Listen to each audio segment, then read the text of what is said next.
Here in Japan, winters are a little tough. Now, the temperature itself isn't that bad. It's the end of February now and it's in the upper 40s.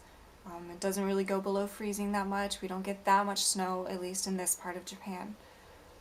So that's really not that bad, but the problem is that Japanese homes don't have central heating for the most part. So when you come home expecting to walk into a nice warm room after being out in the cold, it doesn't happen. It's just as cold inside as it was outside. To some extent, Japanese homes are built for this. They have doors in between all of the rooms in a house for communal areas or sliding doors, so you can keep them open or take them off if that's what you want. But generally, they just heat one room at a time here, so that's a little more efficient. But on the other hand, Japanese homes themselves are built really terribly. They have little to no insulation. The walls are paper thin. Our front door doesn't even shut all the way. So even when you are just heating one room, it's still really inefficient.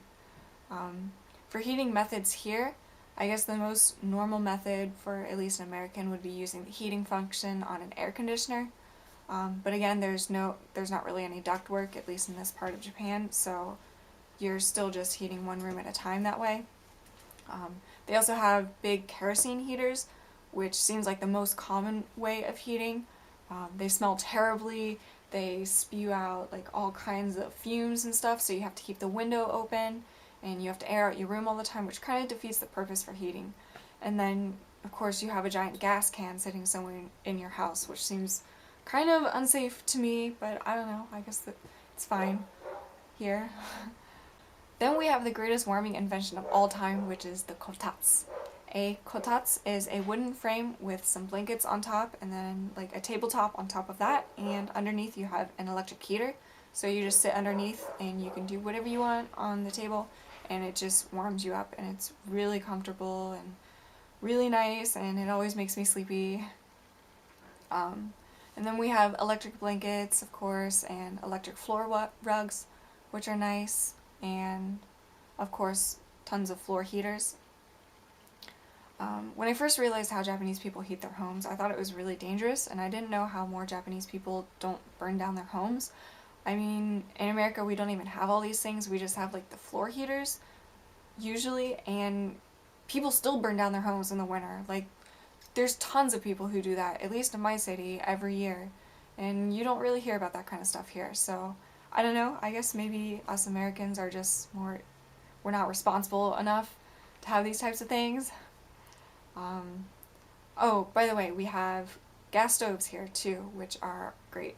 My husband says they're safe. They always make me nervous though. I mean, at least the last 2 times I tried to use it, I somehow managed to turn on the gas without starting a flame, so we just had gas spreading out into our kitchen, which was great.